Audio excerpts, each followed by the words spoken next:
on for the bread, stay for the politics. I'm Ben Walsh, and this is Let Them Eat Bread. Welcome back, everybody. Welcome to our special Juneteenth episode. I'm so excited to be back. I know we were supposed to be back on the 12th, but we had a few technical issues, so unfortunately, we had to postpone a week. But now we are back. It is official, and we are doing a very special kind of comparison episode. I'm going to be comparing and talking about my challah recipe versus Claire Saffitz's challah recipe, who we are making today. So, like all good challah recipes, we are going to start with some warm water and some active dry yeast. So, in this container, I have 2 ounces of water at 105 degrees Fahrenheit. And as always, we're just going to sprinkle over some active dry yeast in there. Lightly fluff with our fork here. Remember from our previous videos, fluffing just requires taking the tines, as in the pointy parts of the fork, and slowly just incorporating it in. Now, Claire does not do this with sugar, and actually I've often modified recipes that don't add a little bit of sugar to the yeast mixture to include sugar. But because I'm doing a direct comparison to mine, and I'm going to tell you a little bit about what I do with my recipe as we go through this one, I will not be modifying her recipe in any way, okay? We're going to do it exactly as she says to do it, which reminds me, I've set a 5-minute timer. She says do it for 5 minutes, so that's what we're going to do.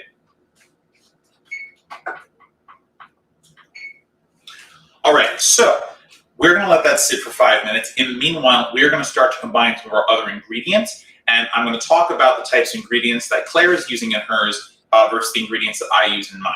So just put this in the sink real quick. All right, so first thing we're going to do is prepare our liquids while this is going. So the first thing we're going to do is we're going to add our eggs. So in this bowl here, I have 3 egg yolks. Oh, these are all large eggs, by the way, and 2 whole eggs. Okay, we have an extra whole egg here. We're going to use that for painting. Again, I won't do that on the video, but I will tell you about it. So we're just going to start by putting all of our eggs in here real quick. And again, that was 3 large egg yolks and 2 whole large eggs. Okay, this is actually a much eggier recipe than I usually use, since my recipe calls for 2 whole eggs and 1 egg yolk. So we're just going to see how it goes. All right, let's keep our fork from mixing. Next thing we're going to do is going to add our oil. This is 1/3 cup of extra virgin olive oil, which is what she says to use. Just give that a quick stir in here before we mix in some more of our liquid ingredients.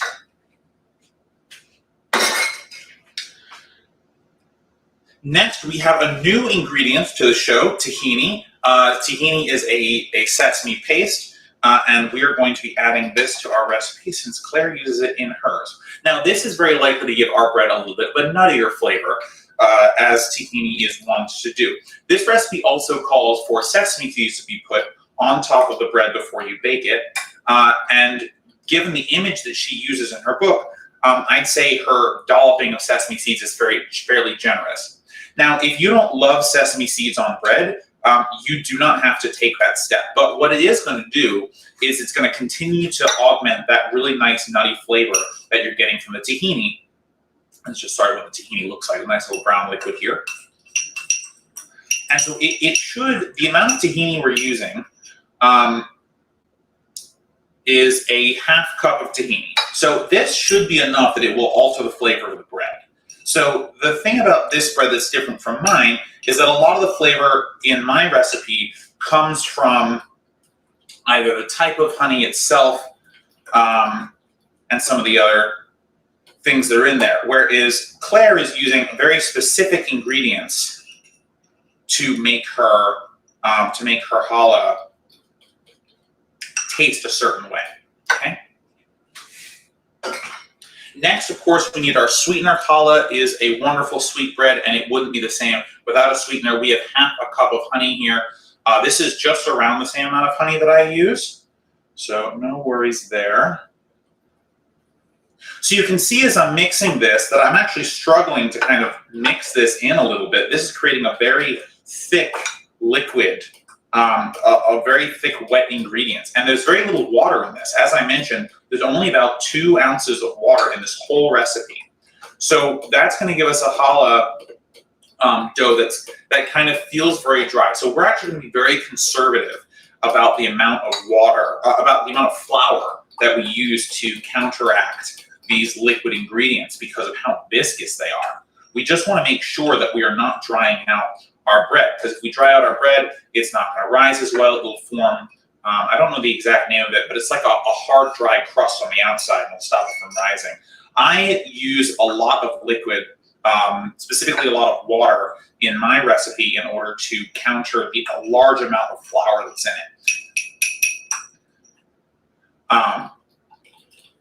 But sometimes it still dries out, right? So it really, you do just have to play it by ear. But we're, again, as I said, we're not modifying this recipe in any way. I'm not adding any extra water. We're going to do this exactly as Claire says to do it. So this is what our liquid is, and I'll show you how viscous it is in just a second. Oh, and by the way, viscosity is just the measure of how thick something is. All right, and our timer is almost done, so let me just turn that off real quick. Okay, so if you see, it's moving kind of slowly throughout the container here, so you can see kind of how thick this is. And actually, I'll just show you. I mean, look how that drips off the fork there. It's almost like a peanut buttery or a cake battery type. Okay. And actually, maybe for this reason that there's so much less flour used in this one. So that's our wet ingredients right there. We have our dry ingredients here. This is 4.5 cups of bread flour. Just give this a little stir here just to get rid of any lumps. And then if you can, either use your hands or use a whisk to make a little well in the middle. Oh, actually, sorry, forgot. We're going to need some kosher salt. Table salt works fine. Kosher salt, in my opinion, is better. And we're just going to put in about a teaspoon of that. A teaspoon and a half. All right. And that's all the salt you're going to need. Just like my recipe, you don't put a ton of salt in here. I typically use about double the salt in my recipe. But again, salt is there to bring out flavor and to add just a little bit of salinity that you can taste, so you don't have to worry too much about it. You put in as much as you want. I would say at least always put in a teaspoon because it will help with the flavor a little bit. All right. So use your hands or your whisk to create a little well in here. I'm going to have to use my hands because it appears that this flour is not cooperating. It's all right. And so the reason we create the well is to allow the wet ingredients and the dry ingredients to, as much as possible, interact with each other before we start mixing, okay? All right, so now, I can't really show you because I don't have the camera angle to do so, but I've got a well that's about this deep in, okay? So, the first thing we're gonna do, now, so this is interesting. Sorry, I'm interrupting myself, but what I will say is that you can see that there's no large foam dome on top of here like I usually have with mine when there's sugar. The mixture is just cloudy, and you can see that there's really no foam on top. So we're going to start by adding that. That's what Claire does. Oops. Add it from a little high up. That's all right. We'll get that liquid back. Okay. All right. And then we're going to add our viscous mixture here. Just going to pour it right in. And look how thick that is, guys.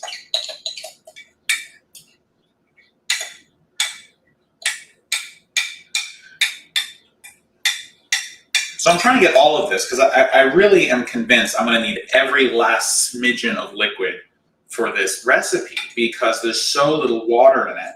And I could be wrong about that, but the reason I use so much water in mine is just to counter all that flour. And I'm not sure how we're going to do that with a recipe this thick.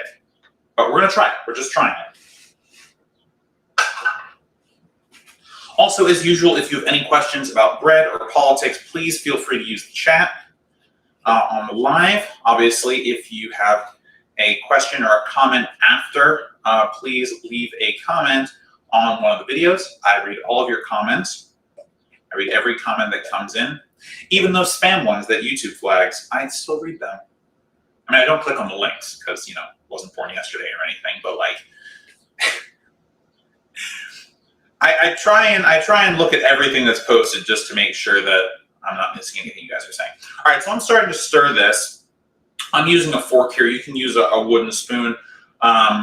Don't use a whisk just because it is going to be difficult for you to get the dough, which will inevitably start to stick out of your whisk. It's just going to be a mess. We're pretty much done with the whisk. So if you want to take your whisk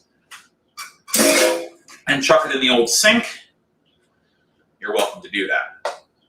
All right, so Claire now says to mix this until a shaggy dough forms. Okay. So this dough is starting to look a little bit like cookie dough. You're just kind of mixing it together.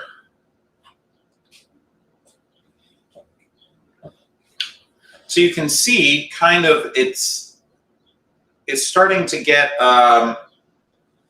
it's not mixing particularly well, or at least as well as I thought it would, but we're going to keep endeavoring to do it. She says you should be able to get a fairly shaggy dough this way.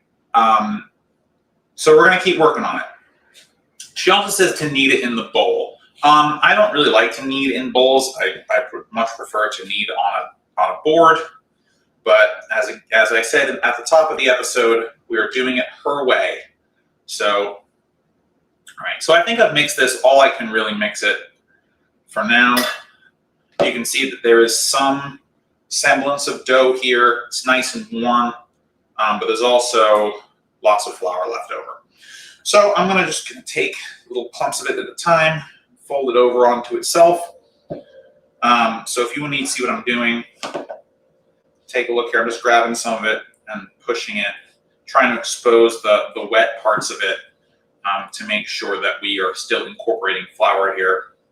Remember that we are going to knead this, so we're gonna get some gluten development as well, and that hopefully should help us with this dough. But actually, in the video that she shows, her dough is actually very,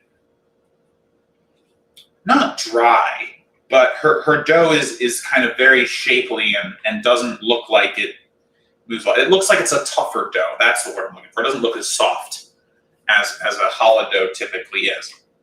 But her results, I mean, the pictures that she has of her challah are really amazing. So, she's doing something right. So we're just gonna keep going and doing it this way. So by this time, my challah recipe typically looks like a gooier mess, and you need to turn it out on the board right away with some flour and get it really moving with some more flour to kind of dry up all that liquid. But we're kind of having the opposite happening here, whereas you can see I have kind of one mass. I can pick it up in my hands, but I also have a bunch of flour left over. So I think at this point, we're going to move this onto our board. She says use a heavily floured board, but we have a lot of extra flour in here, so that is the one place I will deviate. I am going to get us some extra flour, though, just in case. So give me 1 second. All right. So just in case we need it, we have some extra flour. And we're going to turn this. We're going to turn this onto our board here. And just make sure, so don't leave little bits of flour at the bottom, because if you can see, there's actually some moisture down there that we want for our bread. So just make sure, and this is all going to be done with my hands. If you want to use a spoon, or you don't want to use your hands, or you have some other utensil you prefer to use, obviously do that. I'm just doing it with my fingers because it's easiest, and I find I can get the most flour and other ingredients out of the bowl this way. All right. Okay. So now we're going to start the kneading process. If you feel the need to time this, 10 minutes is usually good. But I don't know. We're gonna push it together, and we're gonna turn it, and we're gonna develop some gluten and get some of this moving, I think. That is the plan.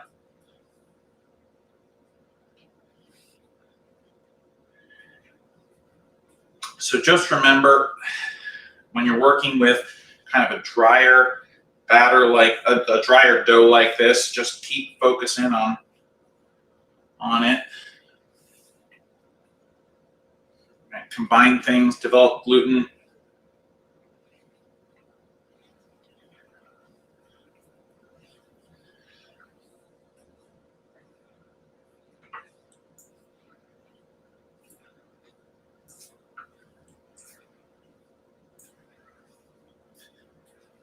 Yeah, this is kind of a tough dough, guys.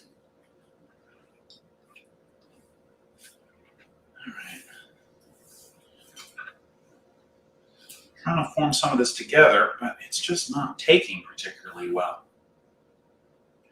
And again, she really does not allow you to use a ton of water here. 2 ounces. All right, let me just check this real quick.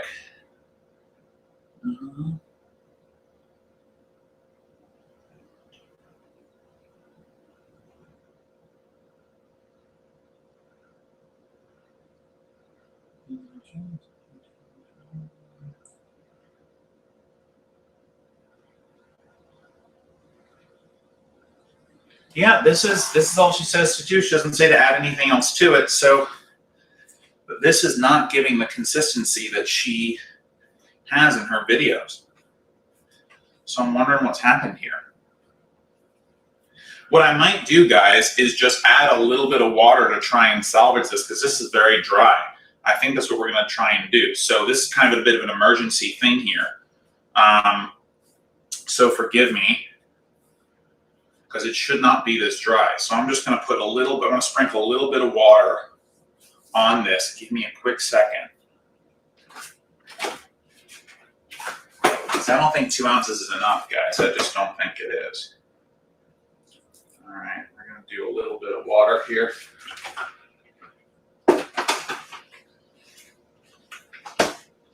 Now remember, there are lots of things that influence the way that bread behaves, right? There's humidity in the air.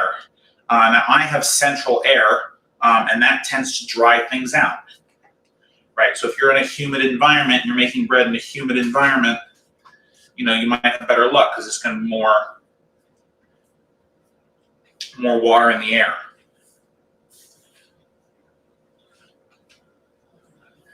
Yeah, this might need some more water, guys. This is very, very dry. Yeah, I'm going to add a little bit more water here. Claire, what is going on? This is the second recipe where there's been some issues. Unless she and I measure 2 ounces in very different ways, which I don't think is true.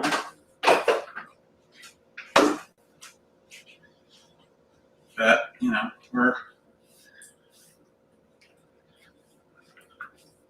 we're going to go through it, guys. We are trying very hard to make this recipe as close to her way as possible. Does she use larger eggs than I use? No, it's just regular large eggs. I don't understand. The tahini is very drying, though. That's kind of the thing that I'm a little concerned about, is just how much viscous ingredients there are that are not likely to counter the flour. Because tahini, if you've baked with it before, it's a bit like peanut butter. It behaves a bit like peanut. It's very dry. It doesn't really act like a liquid ingredient. All right, we're going to try a bit more water to salvage this, because this is really not working. See, I typically don't have this problem with my recipe. I don't know what's going on. I don't use things like tahini.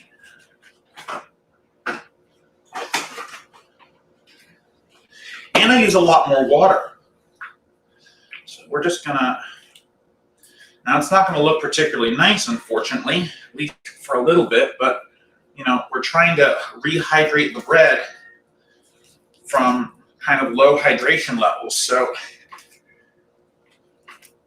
I apologize if it doesn't look great right now, and she says to heavily flour your work surface. I don't know how you do that with this. I mean, unless I put an extra cup of flour in there or something, but I don't think I did.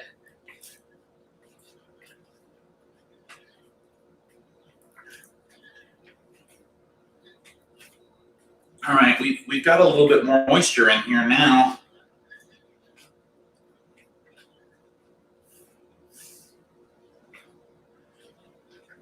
But wow, this is really not doing what it did in the video.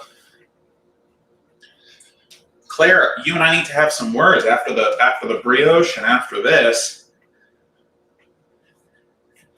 I might stop making your bread recipes. This is nuts. I'm working up a sweat just talking about it.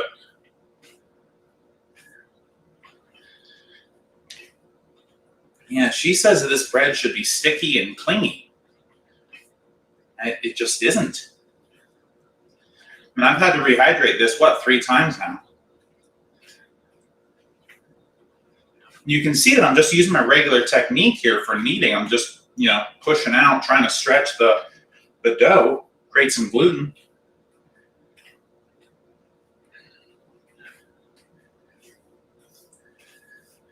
This may be a longer episode than anticipated. Either way, though, your bread should take about 10 minutes to knead. Remember, there are a couple ways to test this. I'm not sure which we're going to even be able to use on this bread, but we are going to try.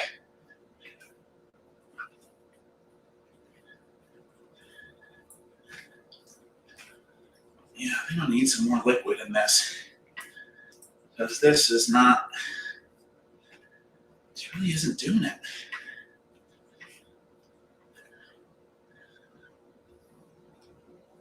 Yeah, half cup honey. Yeah, Yeah, I don't know. I mean, it's got everything in it. I didn't miss an ingredient. I literally just checked right a couple minutes ago to see. There doesn't appear to be anything that's missing.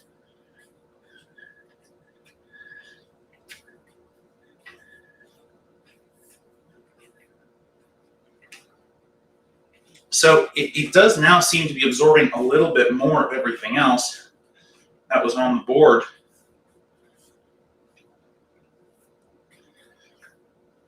Oh boy, I almost wonder if it makes sense to just kind of take out the stand mixer and try and do it in there. But I think I hurt the machine with something this dry. I almost wonder if putting a little bit of oil on it might help. I know I said I wouldn't modify this recipe, and water really doesn't change the chemistry any. Oil definitely would. All right, guys, we're going to try just a little bit more water, because this is ridiculous. Ooh. Oh, Lord. This is a struggle.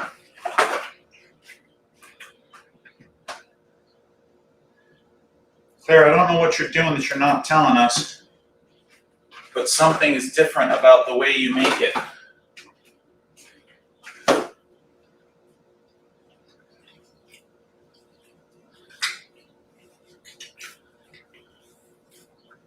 I'm trying to just fold in the water now.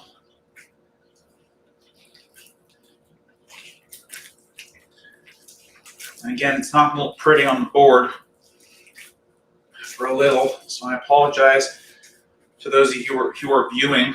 I apologize especially to those who are viewing for the first time. God, this is a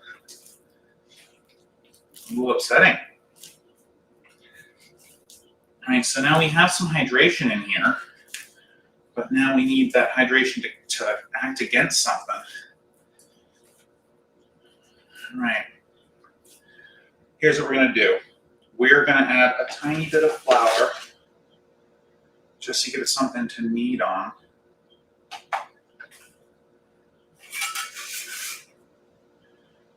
And we're gonna try and get this back as if it was on a floured work surface and see if we can't create a workable dough here.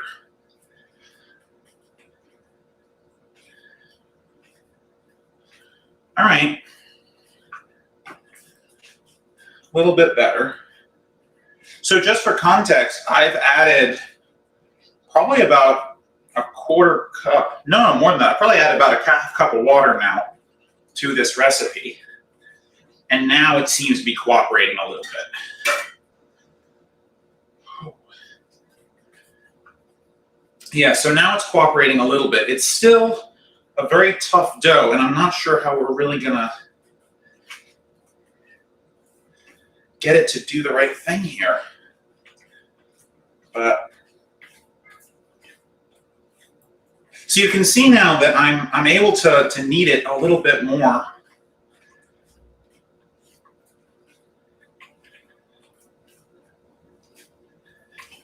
Only 4 minutes have passed.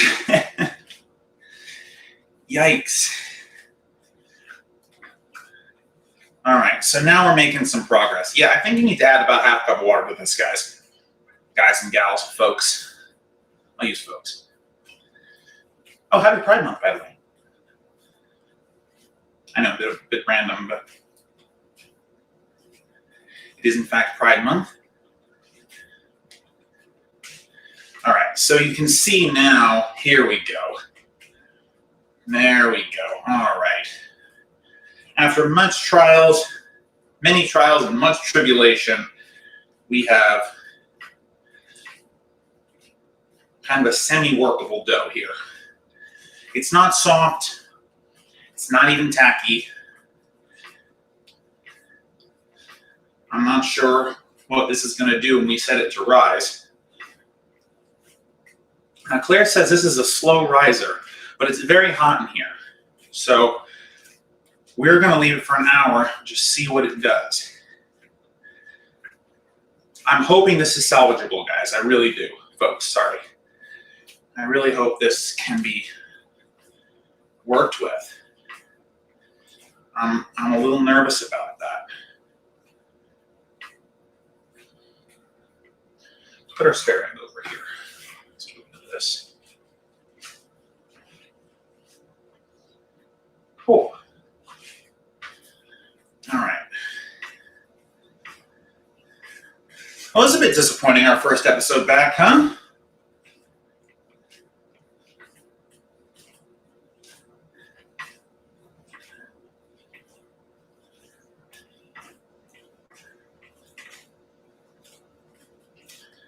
I almost want to just make my challah recipe now and forget about this one.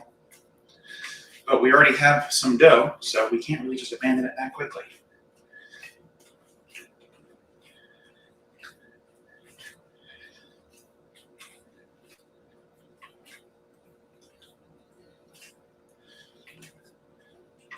So you can start to, so the board is looking a little shinier over here. So some of the oils that are in this are actually starting to kind of come out and come through. I wonder if that's kind of where we're supposed to get to in this first knead. Again, I don't know. It's really my first time making this. But it's starting to kind of form up a little bit the way that Claire says it should, but it's so very dry. I mean, if I pull it apart, there's not a ton of gluten development there at all. Yeah, just kind of rip it.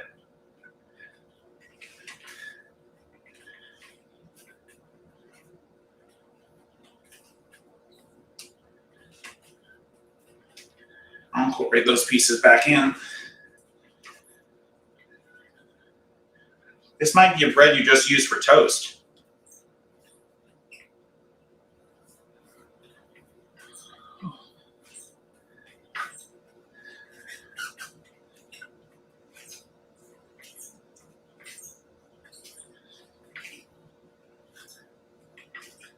All right, I think what we're gonna do, guys, because this is really struggling here, is I think we're going to give it a couple more kneads and then just set it to rise.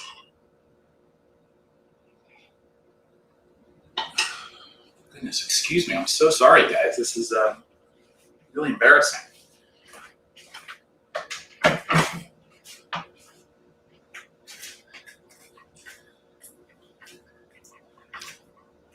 because it is coming together. It's just, again, it's very dry. I wonder if it will become less dry when we have it rise, because it'll just, you know, the chemical reactions that are supposed to happen in bread will happen. Yeah, so I see a comment here, try oil, but what I'll say about that is if you do use oil, you're going to change the chemistry of it. And as I said, you can see here that some of the oils are coming out. So I actually don't think that's the solution. I appreciate the thought, though.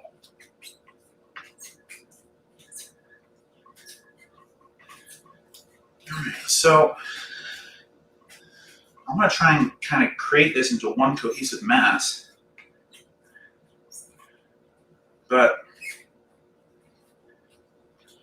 so when I post this recipe, I think I'm going to do it. I'm going to add, instead of doing 2 ounces of water, I think I'm going to have you guys do a cup of water when I alter the recipe for the upload, because this is not doing it. Yeah, it's not doing it at all. And there will be oil in the bowl there. So, I mean, it does spring back 3/4 of the way when you put your finger in it. So there has been some gluten development. So I think we have to leave that as is, unfortunately. I'm going to clean up real quick. I will put you guys on hold. I'll be right back. Oops.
All right, everyone, I'm sorry about the delay there. We have this. So I think, so we're going to try and do this. I'm not very confident about this bread, as you could probably hear from earlier. We are going to try and rise it. We are going to try and bake it. I will show you what it looks like. However, what I am going to do, and this will all be done off camera so I can get a better recipe for you, I'm not going to post this recipe, okay? I'm going to try and... Well, I'm going to try it later today after the show.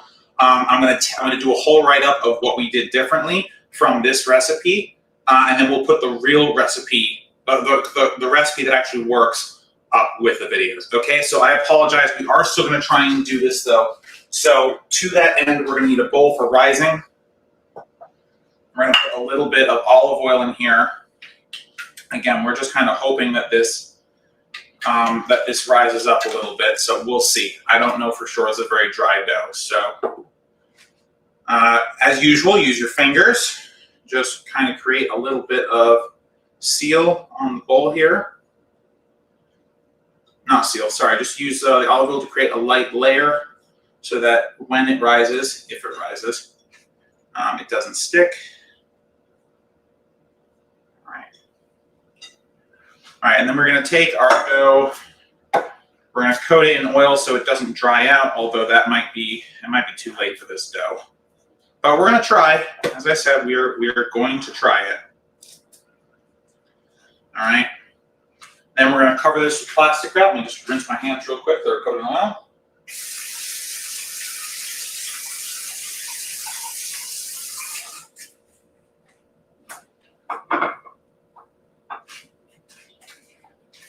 All right.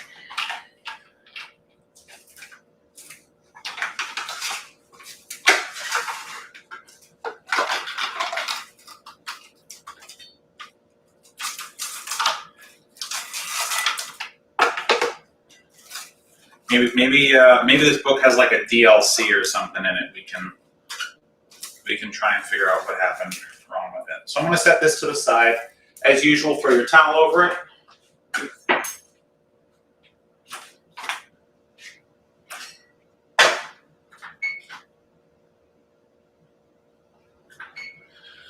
And we're going to attempt to let that rise for an hour.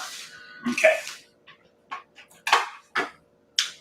Wow, that was not the bread making I anticipated to do. All right, so let's try throwing on the whiteboard here. All right. And, all right, so we've got a couple topics we want to talk about. We're going to talk about Juneteenth. Very excited to do that. And we're going to talk about some other stuff. And I'll be looking at the chat during the program here. So if you want to chat in about something or just wish everybody a happy Juneteenth, feel free to do so. All right. So as I mentioned earlier, it is Juneteenth today. Happy Juneteenth, the first U.S. official Juneteenth. Very exciting. So what is Juneteenth? Okay, so Juneteenth is also known as Emancipation Day or Liberation Day. The celebration of Juneteenth started in 1866, specifically in Galveston, Texas, to commemorate the anniversary of the announcement of General Order Number 3 by the Union Army. So General Order Number 3 of the Union Army was the military order that was derived from the Emancipation Proclamation that was written and signed by Abraham Lincoln in 1862. So you'll remember, hopefully, that the Emancipation Proclamation simply said that in states that were no longer in the Union, so in Confederate states, slavery was outlawed. Okay, this didn't count the two Union states. I believe they were Delaware and I can't remember the other one. It did not count for the two northern states that still had chattel slavery. But essentially, because this order by the president was directed at states that were not in the Union, the primary enforcers of the Emancipation Proclamation were actually the military. So the Union military. So the Union military translated the Emancipation Proclamation into General Order Number 3. Okay? So essentially, wherever the military went, the General Order 3 was read out and the slaves were let free. Some of them joined the Union Army, some of them just went to own property, some of them fled to the north. Lots of things happened. But that is how the word about the Emancipation Proclamation actually got around to the South during the Civil War. So why do we celebrate Juneteenth on June 19th, and why specifically 1865? As you'll remember, 1865 is the end of the war. Right? 1861 to 1865 is the U.S. Civil War. So the Union Army finally got to a town called Galveston, Texas, on June 19th, 1865. And they read, I forget the name of the general, they read General Order Number 3 there, officially releasing the slaves, the last set of enslaved Africans on Confederate soil. And so this is the kind of the final watershed moment where the Confederacy is done and there are no more slaves being held in the Confederacy. And so this celebration, it originated in Galveston, Texas, in 1866 to celebrate June 19, 1865. However, the celebration quickly spread across the South. So originally, the celebration was meant to be kind of a church festival, was kind of spiritual, was very much non-commercialized. It was very kind of personal. People still remembered either being in slavery or they knew people who had been enslaved. But over the course of the late 1800s and early 1900s, as it spread across the South, it became commercialized a little bit, as many holidays in the U.S. tend to become, regardless of their significance and original intent. And it became more of a food festival. So, celebrations of Black cooking, celebrations of Black culture, whether it's African culture or culture that, was combined from African culture. So what is known as like Southern culture or Black Southern culture, Black Southern cuisine, but additionally things like Jamaican culture and some of those other areas who also had enslaved Africans carted over from Africa against their will.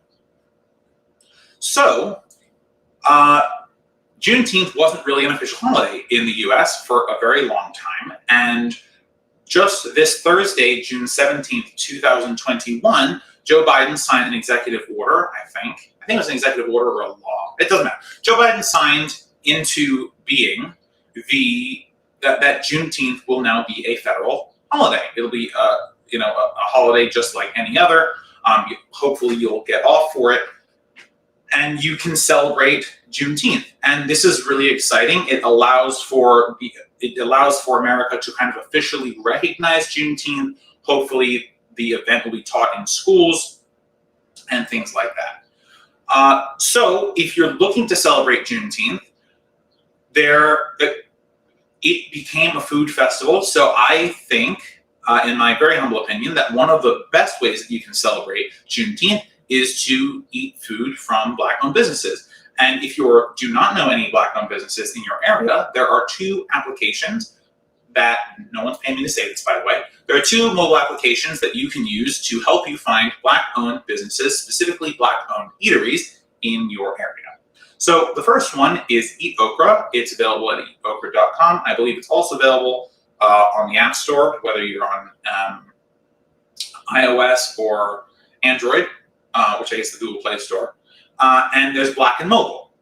And Black and Mobile is essentially a delivery app. I believe it's a delivery app that allows you to find Black-owned businesses that are near to you and get you some delicious food delivered from these places to help celebrate Juneteenth by supporting Black business ownership and small businesses at the same time. So really a great way to celebrate. I highly recommend it. If you can, find yourself a Black-owned eatery and celebrate there today. It is really important that Juneteenth is now kind of in the national spotlight, that we were thinking about it, that we're going to have it off. Hopefully it means that we'll reflect on it and we'll teach our kids about it. So that's all great, and I don't want to discount any of that. I do just want to give a tiny bit of a cautionary measure, because you know, in some ways, this is symbolic change. So what I mean by that is this fundamentally doesn't change the situation of Black Africans and African Americans in America. Now, it may change the way that they're perceived. It may change the way that people understand them and their struggle and things like that. But it doesn't change, like, it doesn't give justice, right? This isn't reparations. This isn't an end to police brutality. This isn't an end to qualified immunity. This isn't an end to restrictions on voting rights, right? There is lots of racism that still goes on, even though we're recognizing Juneteenth. So I think while it's important to celebrate Juneteenth and to say, hey, this is great, especially this year, now that it's official, we should make our celebrations extra special if that's something that you are able to do in any way that you see fit, right? There are lots of causes that need dollars, right? There are lots of businesses that need your support, especially Black-owned businesses. But we need to understand this as being a very small step in a broader context of racial justice and racial equity. The fight isn't over, I guess is what I'm trying to say. And if, there are lots of symbolic victories that we've gotten, right? That, people have painted Black Lives Matter on streets. They've renamed roads to Black Lives Matter. They have, cops have taken knees with protesters and things like that. But all of those things come together to be kind of visual changes, symbolic changes, little victories. And again, I don't want to discount the victory nature of them, but I think it's important that we recognize that the issues that Black people are facing in America are systemic, right? They have been more or less in the making for several hundred years. And even though, discrimination didn't end with slavery, and, we had Jim Crow and we had redlining, and redlining is a fairly recent practice. I mean, we're only going back 4 or 5 decades for that. And the Voting Rights Act and the Civil Rights Act were only passed in the 60s. So we're not even a whole century out of what was supposed to be a real change for Black Americans. And we still have lots of different types of racial injustices. So for every time we get a symbolic victory, we ought to celebrate. It's important to celebrate. Originally, this segment was going to be like, I'm not really sure you should celebrate, but I've talked to some people in my life in the Black community who have essentially said to me that, like, no, this is a victory and we should celebrate this. But it's if you're going to talk about it, it's important to talk about, kind of the other context of it. And so the context I'm trying to give here is celebrate because it's important to celebrate, and it's important to celebrate all the little victories that we can get. But at the same time, we should not be complacent. We should continue to fight. We should continue the work, because at the end of the day, the thing that will actually create a world where, these holidays are more than symbolic victories is to help root out the systemic issues that plague our siblings in the Black community. So I think that's where I want to end this segment. Happy Juneteenth, everyone. I hope you find a way to celebrate. If you can, please support Black-owned businesses today. Of course, you should participate in Black-owned commerce as often as you can. But today, specifically, if you can, it is a great day to do that. Okay.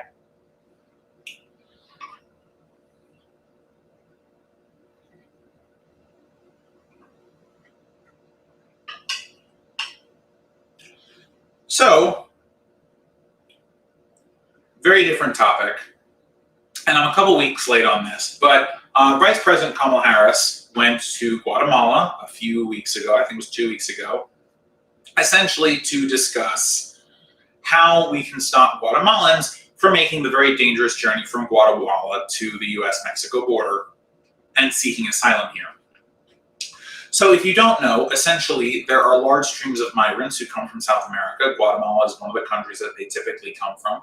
And sometimes they come in caravans for safety, sometimes they come on their own, but typically they're fleeing violence or danger or some kind of deleterious environment in their home. And so they pick up everything they have and they leave. By the way, I just want to take a point here to remind everyone to stop what you're doing, to look around your house, to think about the people and the places and the things you own that are all here, right? What would it take you? Just this is a thought exercise, right? Think about this for a second. What would it take you? What kind of danger would you have to be in? Or what kind of opportunity would there have to be somewhere else for you to take everything you own that you can fit? You'd have to leave lots of things behind, of course, away from everyone you know and love, and just pick up and leave. So just think about that for a second. It probably would take a lot, right? You'd probably have to be in some really significant danger to just leave everything you have. And I don't mean just like, oh, like we'll think about going and then we'll make a plan. We're talking about like middle of the night, pack up your shit and go, right? And honestly, that's what's happening with a lot of people who have to leave their countries to come to the United States, where ostensibly there is opportunity here for them. So just keep that in mind as I continue to discuss this story, okay? So Kamala Harris is in Guatemala. She's talking with the Guatemalan president. She's at the presidential palace in Guatemala, and she gets up on stage and she says, I have a message for the Guatemalan people. If you're thinking about coming, don't come, don't come, don't come. And like, okay, that has to be the most tone-deaf thing that she could have possibly said, for many reasons. Of course, the first and most obvious reason is that the United States is the primary cause of most of the violence and unrest in South America. During the Cold War, we spent a lot of our time destabilizing South American governments because we were afraid that there would be a red wave. Socialists and communists would take over the governments, and they would undermine capitalism, and then we'd lose the big bad Ruskies, right? Well, Soviets, but same basic idea, right? So we, as a nation, destabilized many of these countries. So if our response is, hey, we fucked up your country so badly that you have to leave everything you've ever known and loved and run to another country that you've never been to and whose language you don't speak, we caused all that, but don't come, that's incredibly tone deaf and really just like bad. It's just bad. There's no really other better way to say it. One of the other reasons that that statement is incredibly tone deaf is because like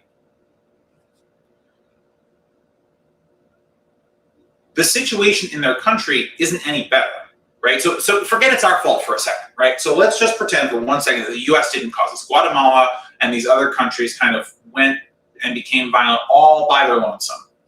If your comment to a group of people who are experiencing terrible violence that they cannot escape from is to say, don't come, don't come, don't come, but not to offer solutions to help that country, then that's tone deaf too. You're like, hey, your house is on fire. I hear you, I see that your house is on fire, but you can't come to my house, which is not on fire. And this, I'm just not going to say, I'm not going to do anything to help you out of your house that is on fire, but I am going to say, don't come to my house, which is not on fire. Like, what are you doing? So those are two reasons as well. And the other thing, and this wasn't in her speech, and it doesn't really have to do with the statement, but the U.S. response to all the movement of people out of Guatemala into the U.S. is, well, we just need more militarization on the border.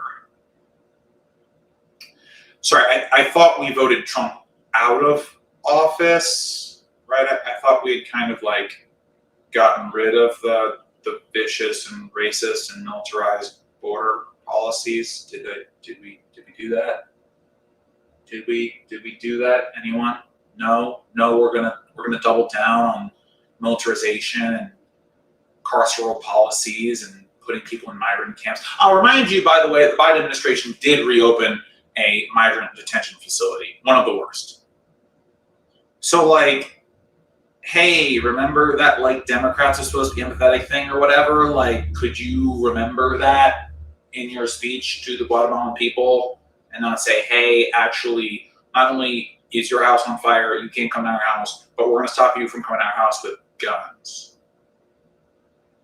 I just like, And there might be development aid, coming into this. But there were interviews done with people on the ground, and so I think there is actually some development aid. I think it's like $1.5 billion development aid. First of all, $1.5 billion is not going to fix what we did to these countries. Just flat out, it's just not going to do it.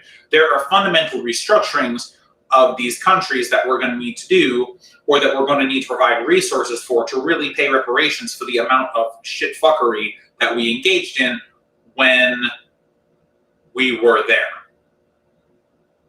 right? Or when we were toppling governments and things. So it's just like,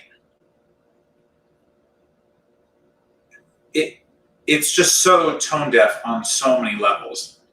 And really, the thing is, I was in the middle of a thread there.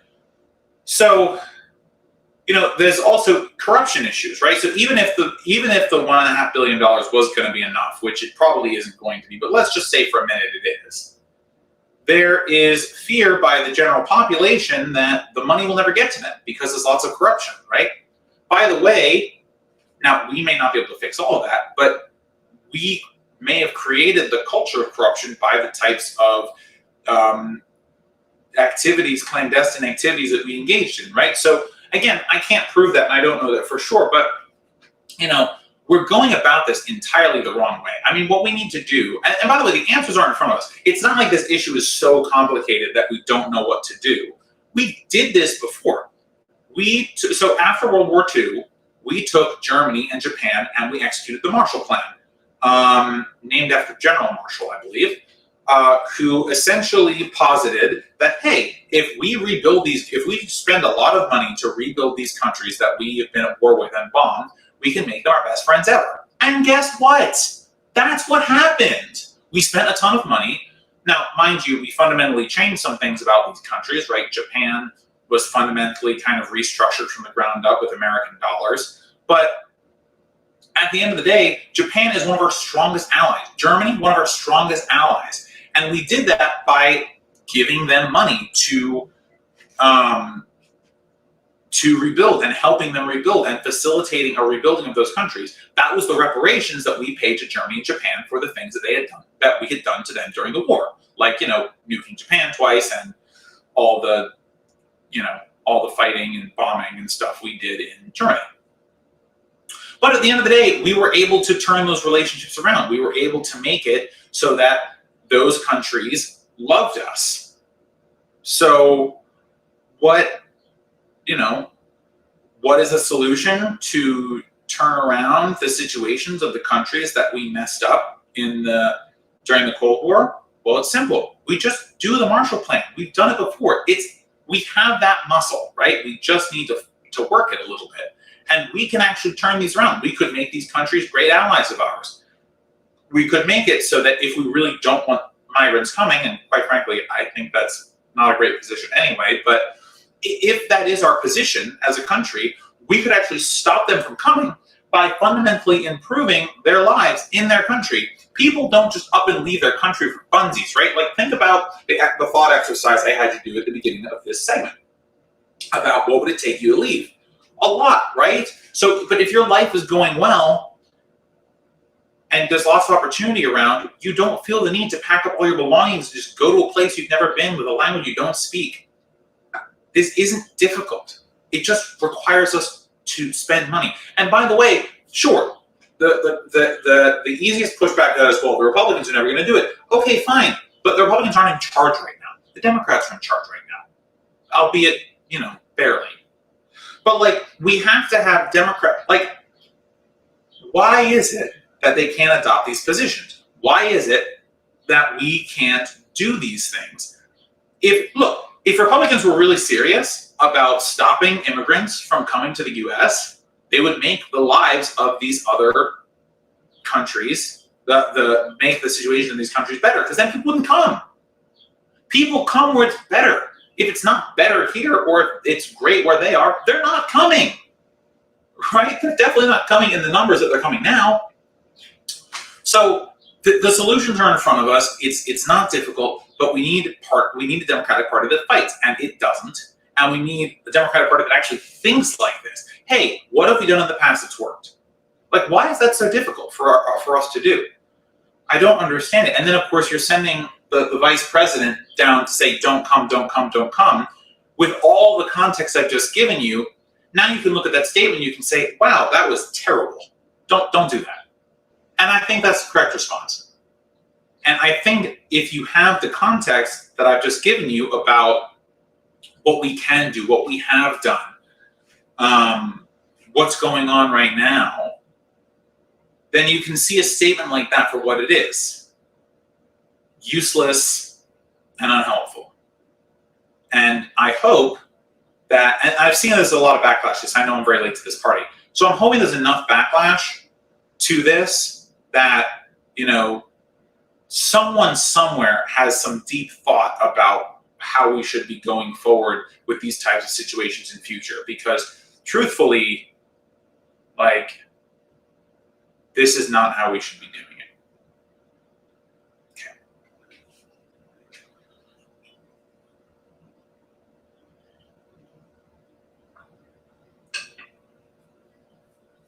Okay. So I want to talk a little bit about American politics and why they're so stagnant. And I did a segment called Why the Senate is the least deliberative body, or why it's not the most deliberative body, something along those lines. And I essentially outlined a good portion of what I'm about to say. So I'm gonna skip it. If you need the context from that video, please close out this video and watch that video first. But so the way that American politics is set up, originally there were no political parties, right? So when you go way, way back, there weren't political parties originally, not the way that we understand them now. They were groups of individuals who were vying for political power, and oftentimes those people already had some political power, right? So if you think about the founding fathers and the people who were attached to them, and all the characters in Hamilton, in the Hamilton musical, which you should go see, it's quite good. Those individuals already had some level of political, I don't want to say power, gravitas is probably the word I'm looking for, just kind of that feeling of power about them, that feeling of leadership about them, because they had kind of facilitated the removal of the 13 colonies from the British Empire. And originally, it was just them and some other folks who came from either wealthy backgrounds or who were very educated, trying to gain their way up the system. So why did parties develop? So there is a French political scientist, I believe his name was Henry Duverger. I know his last name is Duverger, I just think his first name is Henry, or Henri, as it would be in French. But he posited a very specific rule, that a very specific rule exists in political systems. And he said, and it's called Duverger's law, by the way. If you have a majority win type of voting system, as in you have to get 51% of the vote to win, two parties will emerge, and not more than two parties. There will always only be two choices, right? So the American system, as it was set up way back in the day and continues to this day, is that in order to win office, you have to have a majority of the votes. You can't win by plurality, things like that. And by the way, this was before the invention of things like ranked choice voting and other types of systems that kind of manipulated what's called first past the post or majoritarian voting systems to change them up and to make them more open. But originally, you have the majoritarian voting systems. And essentially, what he posited, and it has essentially been true for every country ever, is that if you have a voting system that is based off of majority percent to win, majoritarian victory, only two parties will emerge. Only two main parties will exist. And this is true. This is true in the United States, but it's also true in other countries that have similar systems. Most countries do not have systems like that. Oh, additionally, we have a presidential system as opposed to a parliamentary system. So what a presidential system does is a presidential system has an elected president in power. And by the way, he or she or they have to be elected by a majority. Again, you get that majoritarian electoral system two parties develop. And alas, in countries with elected presidents that do not have parliamentary systems, typically, that do not also have prime ministers, typically two parties have emerged. So the US is the prime example here. Now, in a slightly comparative example, if you look at France, who has an elected president, but there are multiple parties. So how can this be, you ask? Because the president has to receive a majority to win. One, the French presidential election has runoffs. So there are candidates eliminated after the first round of voting, depending on what they get. And then fewer parties vie for the spotlight, and eventually two parties end up going against each other. So that allows it. But also, France has a parliamentary system where multiple parties vie for groups of seats. The government is then formed when groups of parties come together to form a majority, which forms the government. Okay. So that's why the French example is slightly different, even though they have an elected president, just like we have an elected president, but it works a little bit differently because of the way their system is structured. In the United States, every district, every voting district only has one person that comes out of it. So that's called a district magnitude of 1, okay? And again, they're elected by majority rule. So again, only two parties really can compete for them. Now, there are some places where quote-unquote third parties have sprung up to contest these seats because one of the two major U.S. parties, the Republicans, the Democrats, isn't as viable. So in a city like Philadelphia or in a city like New York City, where there are lots of Democrats, right, you might get the Greens or a Socialist Party or the Working Families Party able to get candidates in for those districts because the Republican Party, which would ordinarily serve as the loser in the majoritarian system in those particular cities, is not particularly active because they know they can't win, right? So it boils down between a competition between a different two sets of parties, which would be in this case the Greens and the Dems, or the Socialists and the Dems, or whatever, the Socialists and the Greens, or whatever it's going to be, right? Essentially, what happens is it always comes down to two parties. So, Ben, what does this have to do with the stagnation of U.S. politics? Well, I'll tell you.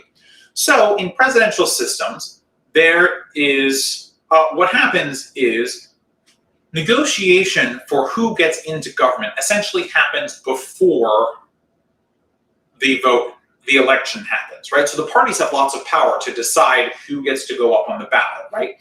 This coalition building, as it's called, happens before people get into office. Because once they're in office, you have a good idea of who wins and who loses, right? Who controls the House right now? The Democrats. Who controls the Senate right now? It kind of depends on, what day of the week it is. But it is split 50-50, right? Who controls the presidency? The Democrats, right? It's zero sum. No one else can have it. There is one winner and one loser, which again perpetuates this two-party system. So because the coalition building is done ahead of time and the party elites, and I mean that in the sense of like people who have power within the political party make those decisions, and those people can be influenced, there is not a lot of movement in those parties. Because the thing is, you're not actually creating movements once you're in office. So in a parliamentary system where groups of seats and groups of parties come together to create governments that can fracture at any time, like the great example that's going on in Israel right now, where different parties are jockeying to get rid of Benjamin Netanyahu by forming coalition governments. Even if those coalition partners don't necessarily see eye to eye on everything, they work out common goals. That coalition building is done after the election. In the United States, and in similarly electorally based, in the United States and countries with similar electoral systems, there we go, that's what I wanted to say. The coalition building happens before. So who ends up on the ballot for the Democrats? Like primaries, right? Primaries are essentially our coalition building opportunities, which is why many activists believe that in areas where there's single party rule, like in large cities or in rural areas, that there is essentially, the primary is much more important than the general election, because during the general election, generally, a particular party always wins. But if you can alter who represents that party before the election, then you can make real change, right? But that's very difficult for a variety of reasons. Again, this leads to the stagnation of the political parties. Essentially, the party bosses, the party elites, oftentimes know these candidates, the old guard, and are not necessarily working for them, but they're not necessarily inherently neutral either, even if they claim to be. A great example of this was Tom Perez, essentially being for Hillary Clinton in the Clinton email leaks during the 2016 primary, right? So you get a sense that unless you can infiltrate the party, which is very difficult to do, it's very difficult to make change, because all the coalition building that sends people to the houses of government happens before the election happens, before the people are generally involved. Whereas in parliamentary systems, the voting happens first and then coalition building happens. So essentially people vote for whatever party they like best, and then they are relying on that party to fight for whatever positions that they represent in creating government of some kind and jockeying for whatever chunk they need to in order to help form the majority, right? The point is to try and be in the majority at all times. So in a parliamentary system, you jockey with other parties to try and make that work. In the United States, that doesn't happen. All that jockeying happens behind the scenes. It doesn't happen in front of the people. So that reinforces why the politics don't move. Additionally, not additionally. So there are some solutions to this. It's going to be difficult to implement them because some of them will require constitutional amendments. But one of the things you could do, which I think the For the People Act is trying to do some of, but there's also some other bills, what was used to be known as HR 4000. I don't remember what it's called now, but essentially, if you change the district magnitude in any given district to a larger number, so say instead of having one representative, you have two. And it doesn't sound like a lot more, but when there are two seats available, then more parties can compete, because then the first and the second will always get a seat, right? But you want more competition in the system than the two major candidates just getting one person in, right? So a third party or a fourth party might compete because they think, hey, whether we take votes away from someone or not, it doesn't really matter. We're trying to get second place, right? The great thing about district magnitude and increasing district magnitude is that you suddenly no longer have people competing for first place. You don't need a majority. You just need some level of plurality in order to win a seat.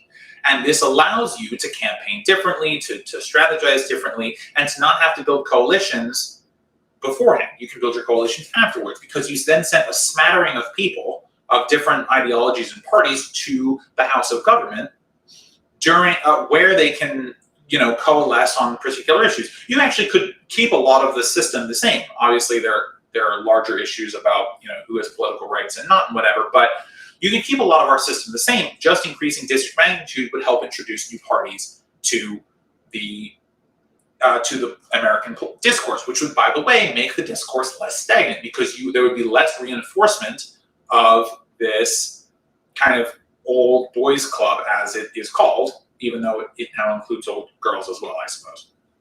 So just an interesting perspective, but I did want to talk a little bit about why it always seems like American politics aren't moving anywhere, and why it seems like in other countries there are large ideological shifts. And I hope that I laid out in clear enough detail, and if not, please leave a comment. I would love to respond. I spent my undergrad studying political science, specifically comparative politics, and this is kind of my wheelhouse. So I love this stuff, and I really actually do think that it's important for us to understand the flaws in our system, because once we understand those flaws, we can help to correct them. And once we correct those flaws, we can start to really have discussions and discourse that are more correlated to what people want. And I think that is an excellent topic worth broaching. So that's why I did this segment. I hope it has been informative to you. And obviously, if you have any questions, please let me know. I'd love to answer them. But yeah, that's why American politics are so stagnant all the time, and they feel like they never move.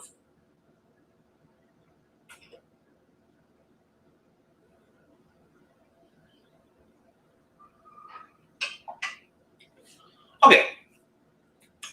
So I know I am so very late to this party, but you may have seen that the CIA and the US military the US Army put out these recruiting ads, and they're all about wokeness and rainbowness and like, I'm a gay soldier, I had 2 moms, and all this other stuff. And it's really kind of cringy because if you know anything about the CIA or the US military, these are not like woke places, right? I mean, they kill people, and oftentimes they're killing people who are black and brown, and and to preserve U.S. hegemony overseas, or they're toppling governments where there are more liberal movements and things like that. So a lot of it just feels really fake and cringy, and it's cartoonish, and they say things like, oh, I didn't have a purpose before this, so I'm going to operate, death machines or whatever to find my purpose. So all of it's really cringy. So you can look them up. Just look up CIA woke ad or US Army woke ad, and you'll see them. They're like 3 minutes long each, and they're just gross. But the question becomes like, why? Why would this be done? Like, why would an institution as disgusting as the US military and disgusting as the CIA actually create these types of ads? Like, why would they do it? It doesn't make sense. Or does it? Okay, conspiracies aside, or weird looks at the camera aside, the reason they're doing this, by the way, is essentially because they have made a decision that this is where the country is, right? So these are recruiting videos, right? Essentially, think about them as advertisements. So think about corporate advertisements, right? A lot of corporate advertisements in recent years have gone woke, and companies change their logos for June to like rainbow flags, and they celebrate Juneteenth now and all these other things. Lots of symbolic stuff going on. And I talked about the limitations of symbolic victories in another video, so I'm not going to rehash that. But why would companies do this, right? Why would they do this? If it's just a corporation, like, what's their game? What do they want? Well, so the answer is actually quite simple. These corporations and the US military and the CIA believes or sees that this is the page the majority of the country is on, right? The majority of the country, respects or tolerates or appreciates diversity of some kind, right? Like, that's why Nike hired Colin Kaepernick, after his scandal with the NFL, where the NFL was clearly wrong, by the way. I'm not saying scandal to say like he was bad. The NFL clearly in the wrong there. But that's why they do it, right? They see, hey, we need to attract more people to our brand. And by the way, even though there's not as much money involved, or there's not money making involved for the CIA or the US Army, it's a branding game, right? It's all a branding game. These companies and organizations say, we need more eyeballs, we need more people, we need more boots on the ground, we need more people engaging with us in some way, whether it's recruitment, whether it's buying our product, whether it's going to our website, sharing our videos, whatever, right? All this is a large branding exercise where the company or the organization has said, we believe, or we have done research that shows most of the country is in this particular place, where wokeness, for lack of a better term, is in, for lack of a better term. So that is prompting their decision to try and mimic these things that they think people like, because if people like the message that's being sent, they're going to interact with the product, whether it's a product that you buy, or recruitment, or sharing videos, or whatever it's going to be. So in some sense, this is actually a great thing to see that lots of organizations and lots of companies are essentially saying, hey, we know that the country has moved so far on this liberal track that it is acceptable and actually preferable to make these demonstrations of our appreciation of diversity, right? So in some sense, it shows that, hey, the people who've been fighting for diversity to be a positive thing, or for diversity to be welcomed or loved or whatever, insert positive thing here. Hey guys, you won, right? You did the thing. Now, diversity is so ubiquitous that even terrible, disgusting organizations like the US Army and the CIA are like, hey, we can probably get more people if we pretend to love gay people. Which, like, okay, great. Or you know, anyone on the LGBTQIA plus spectrum. I'm not, you know, I don't mean to use gay pejoratively or any kind of way. But like, these organizations, these corporations, they're still not your friend. Just so you're aware. I'm sure all of you watching already know this, but their practices, they're not practicing what they preach, right? So they say diversity is good, they say all these other things, but the truth is, at the end of the day, you know, unless these organizations have taken serious steps to curb their behavior, like not bombing brown people for funsies or for oil, or not overthrowing the governments of smaller countries in order to satisfy the resource demands of the United States, they're still your enemies, okay? And by the way, for the U.S. Army and the CIA specifically, there's another interesting point here that was brought to my attention by Lee Camp from Redacted Tonight. Oftentimes, these soldiers and agents are going into countries to blend in, right? So they can't all look like me, you know, a tall white Jewish kid. So yeah, they need people who speak different languages. They need people who behave different ways, who are diverse in their thoughts and perspectives, because they have to execute missions in places that aren't America, where not everyone looks like me. So that's one of the reasons they're doing it too. But so I think it's, in some ways, it's like, yay, because the majority of the people in America seem to be on board with diversity. But on the other hand, like these organizations are really trying to show us they're woke. They're not woke, okay? So just so you know, if you want to see those videos, just look them up on YouTube. They're gross. I don't really know why you'd want to look them up. But if you just want to see what's going on with them, feel free to do that. But I hope I've explained to you like why this is happening and why it's bad. So, okay. How much time do I have left? That's plenty of time. Oh, let's change. No, it didn't. Okay. So, the next thing I want to talk about is, so that Fox has this documentary on Netflix right now. It's called Money Explained.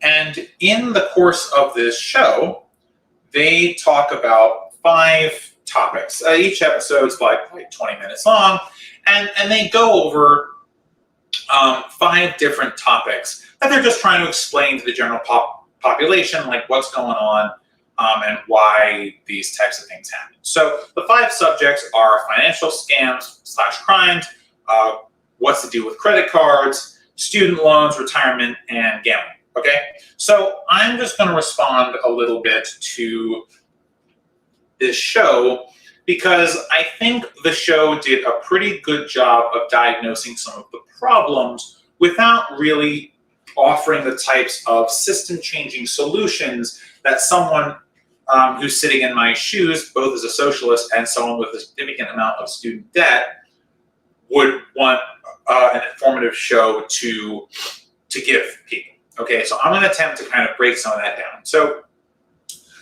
I think the financial scams one is easy. I think part of the reason people fall for financial scams is there is this kind of gut, this gut instinct to make more money. I don't think it's a greed thing necessarily. I think it's a systemic thing. They talk about an early example of scams. And they talk about this guy who essentially created an island, like during the Age of Discovery, invented an island that didn't really exist, asked lots of people to invest in it, and then, vanished, right, before he could get caught or whatever. So I think this is a fairly easy one to respond to, because essentially capitalism and mercantilism, which was the system of economic, the economic system back in the day, when this initial example that they gave was going on, I think that's just a system that plays on people's fear of poverty and things like that.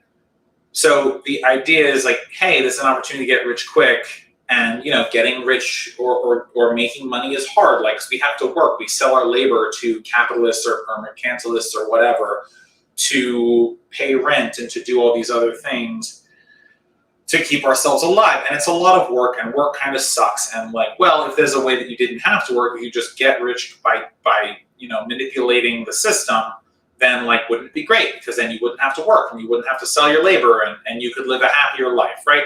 There's always been this allure in a system like capitalism to, hey, what can you potentially do to limit the amount of time that you have to sell your work to someone else?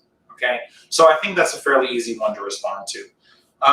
The next one, which is credit cards. See, so they did actually talk a lot about kind of the issue with credit cards. They explained different types of credit card users. By the way, before I go on, you actually should watch this series. I actually think it does a great job of diagnosing a lot of the problems in the system. Again, this is about primarily discussing the solutions to some of these problems that they bring up. And by the way, I'm going to be pretty repetitive in this segment, so, sorry, I guess. But essentially, the issue with credit cards, which they outline pretty well, is that credit cards and credit as a concept in general is a giant scam, okay? Essentially, they are betting against you. Sure, they're giving you some money, but they want you to fail. In fact, it is much better for them if you do fail, because when you fail, they make money.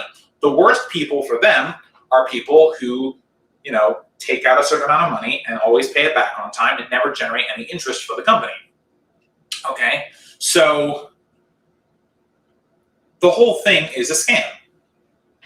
Partially, by the way, because, and credit card, the other thing that they bring up, but I think is important to reemphasize here, is that credit cards have essentially replaced small-term lending. Banks no longer give small loans to people.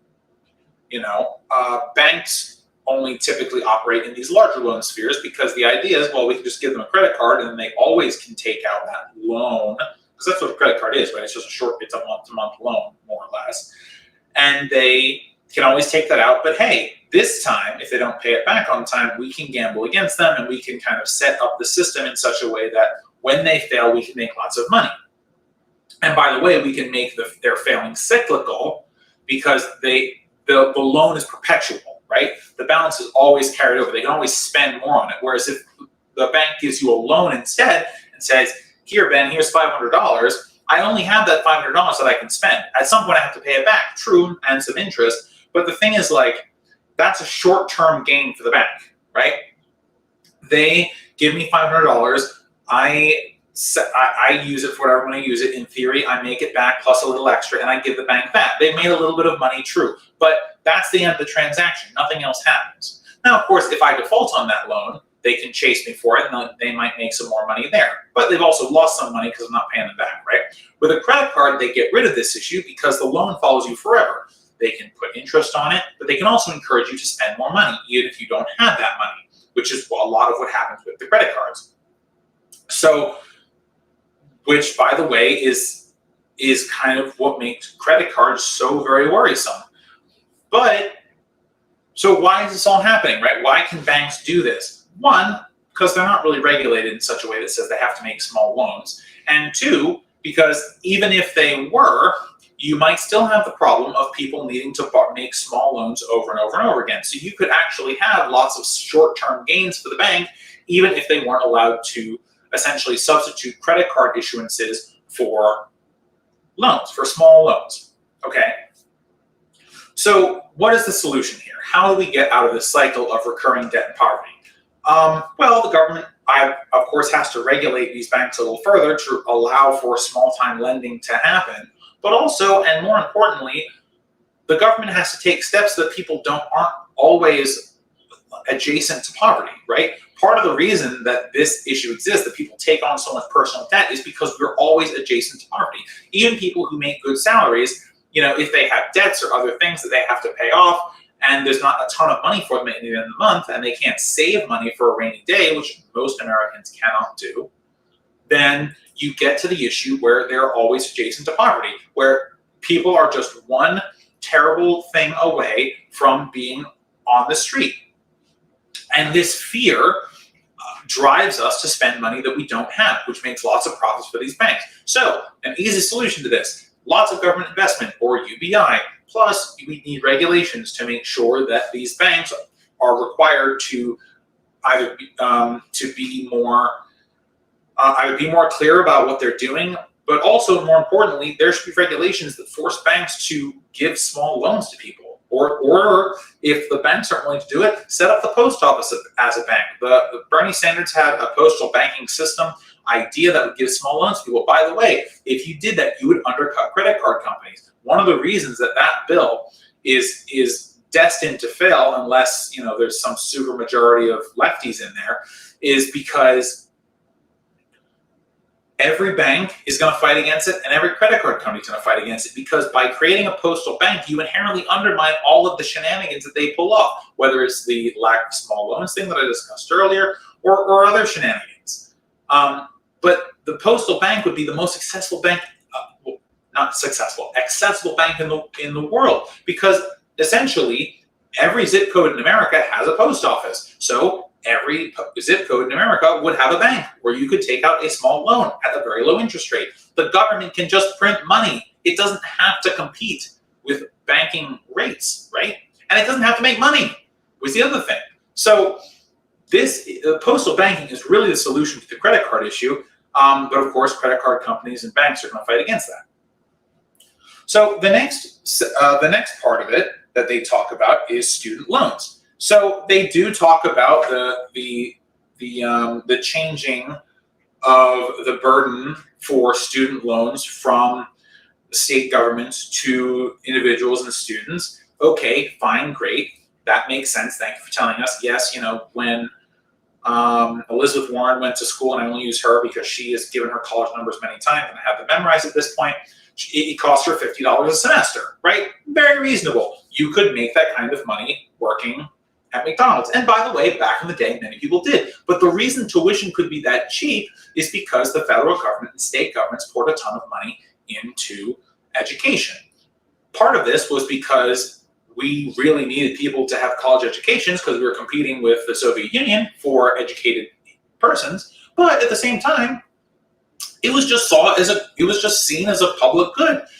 People should be able to go to school for cheap. Now, by the way, this didn't include trade schools. It didn't include, it didn't include some other types of vocational education, apprenticeships, and things like that. So there were definitely gaps in it. And by the way, of course, what goes without saying, we were talking about the era of time between the 50s and the 90s. Lots of racism. There were lots of times where racism was playing into factors as well, and making sure that it was going to be very difficult for non-white people to get in to these schools. Okay, so yeah, so essentially, they diagnose the problem really well. They tell you all about how the burden has switched to individual borrowers and why it's so difficult and how rates are higher, and the federal government makes a ton of money off of student loans, which partially reinforces the issue because the Department of Education essentially relies on most of its budget from its student loans. The federal government's making lots of money off of students, so there's not a ton of pressure to change, or worse, to cancel student loans. And you essentially get back to the same problem that you had earlier, where the problem is easily diagnosable, but the solution is not apparent, or they don't say the solution. But the solution is actually incredibly easy. It's going to be the government spending a shit ton of money. But specifically, the way they're going to spend that ton of money is they're going to make all public colleges, universities, tuition free and debt free. So essentially, you do not pay to go to school. You don't pay for books. You don't pay for tuition. Hell, you don't even pay for room, board, or food. Okay, you just go and get it. You get your education totally on the U.S. taxpayer, which would be great. And by the way, when you do that, you have to wipe clean the student loan slate, obviously, and then then you have a system where you totally erase this problem of student loan debt. And by the way, you should expand it so that it covers vocational schools, assistant apprenticeship programs, and other types of educational programs that don't fit into the traditional college hierarchy as we understand it today. This requires a lot of investment, and unfortunately, like all large investments, it's probably not going to go anywhere under this particular president or many presidents, because there is always this skepticism about spending lots of money. But as I have said, and who's going to pay for it? But as I have said in past segments, we don't need to worry about that because the U.S. has a fiat currency. So modern monetary theory is going to take us through here. But essentially, you get to a place where you do not need to worry about student loans anymore because you've eliminated the underlying problems, which is the creation of student loans.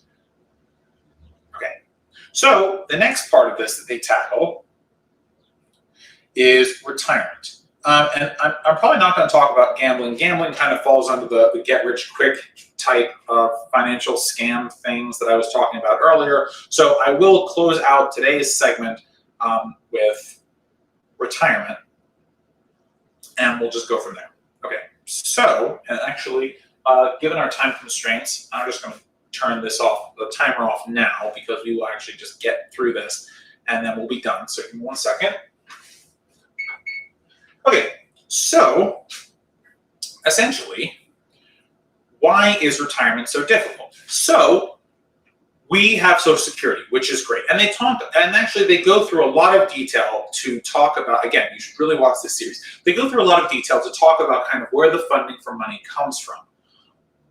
But at the end of the day, there are still some issues. So one is, they don't really offer the solution, which I think is the most obvious, which is to just go back to the pension system, which is to say that companies are on the hook for their retirees. If you retire having worked for a company for a certain number of years, they have to pay for you to live until you die. Now, companies aren't going to love this, of course, because it could become very expensive for them, and which is why you've seen pensions mainly go away in favor of 401ks, which rely on the market. By the way, a market where a lot of these companies can also make money, either charging fees or other types of ways that companies can get rich off of this particular scheme. Now, of course, the obvious solution, as I've said with everything else in this segment, is the government needs to spend lots and lots of money. But how does the government have to spend this money? So I've already talked about in different segments why a universal basic income makes sense. But you could also, or as it might be called in America, Social Security for all. One of the things that you could do is you could have it such that not only are people getting a universal basic income, but on top of that, you essentially get the opportunity to, once you reach a certain age, your UBI increases. So maybe every, when you hit 65, it increases by, instead of getting $2,000 a month, you get $2,500 a month. And when you get to 80, it increases to $3,000 a month or something like that. I don't have the exact numbers, and I'm not sure that those numbers would particularly cover the very different types of expenses that you get when you're an older individual. But essentially, someone who has much more data available to them than I do would easily be able to figure out how much money it would take to allow someone on a UBI to retire on that UBI alone. There would need to be some increase, of course, because there wouldn't be supplemental income coming in, and of course the prices of things would increase, and of course you need more services as you grow older. But there is a solution. The government can spend lots of money in order to create a situation where individuals are able to retire at a reasonable age and receive good money for the remainder of their days, and eliminate not only just like elder poverty, but all poverty. But, of course, we would need to pass UBI first. In the meanwhile, the pension system is probably the best way to go. So if you're in a union, negotiate for a pension, or find some way for your 401k to be guaranteed by the company you're working for. Because here's the thing about 401ks, and lots of people who retired in 2008 found this out the hard way. If the market crashes, you're fucked. There is nothing for you to do. You are in a very bad way if for some reason you're unable to, if for some reason when you want to retire, the money's not there, because sometimes the money just vanishes, because that is the nature of the stock market, which has all sorts of problems with it that I'm really not feeling like getting into. So essentially, in order to shore up retirement in a way that is not as complicated as retirements tend to be right now, the solution is simple. And by the way, as I said in the beginning, the solution to all these are simple. The government has to spend a ton of money, okay? And this money that the government is spending also needs to come with tax increases on the rich. I didn't say that earlier, but it's true. And that's for other reasons. Don't think about it in modern monetary terms. But essentially,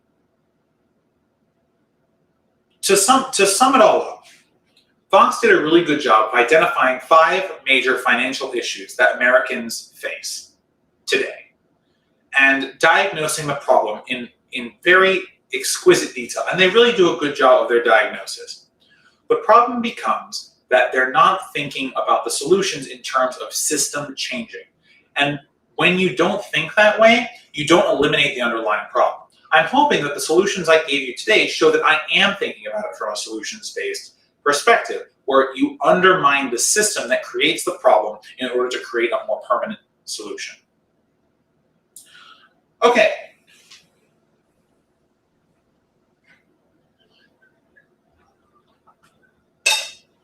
All right. So that is it for our politics section. We are now going to attempt to look at this bread. We're going to see what happened with it. If it's no good, we'll just toss it. And I will do either a short video from my desk, or I will find some other way to tell you all about what happened with it. I'll provide a write-up on YouTube and on Facebook, just so you're aware of what happened, and we'll go from there. So let's just take a look and see what we're working with. All right.